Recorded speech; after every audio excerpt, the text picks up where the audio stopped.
Another battlefront is opening up between the National Assembly and the Senate, this time on the issue of the debt ceiling.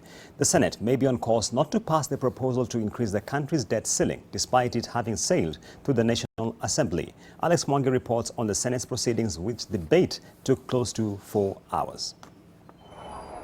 The government is seeking to increase the debt ceiling to 9 trillion shillings, and that matter is currently at the Senate. All indications, however, are that there is stiff resistance to that proposal.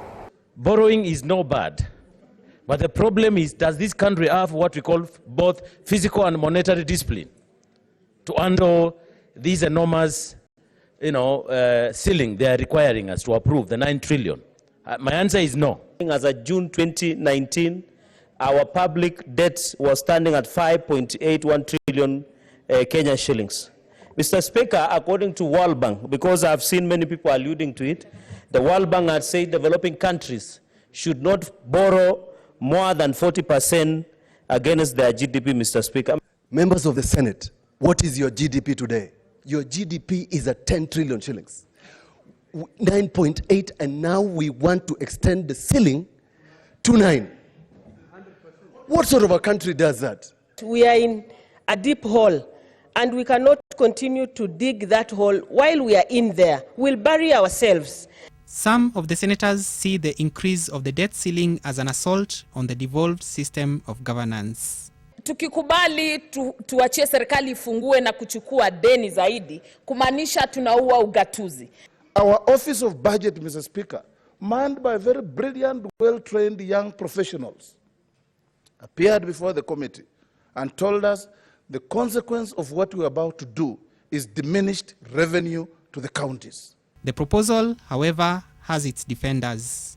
Once I read these regulations and saw the report of the committee, and Mr. Speaker, consulted those that understand matters finance, Mr. Speaker, the question of raising debt ceiling was not going to sort out the issues we are raising.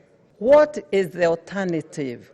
What we should be doing for those who are objecting is giving what is an alternative for the way forward.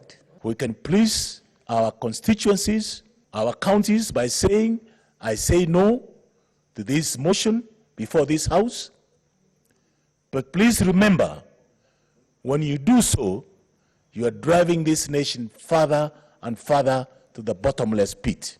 But when he stood firm and said teachers must be paid, and he was told there was no money, when the president said there is no money, he meant it. We are living to that reality that there's no money. Even the way the Chief Justice was talking yesterday is very uncharacteristic. The Senate will determine the matter on Wednesday afternoon. Alex Mwangi, NTV.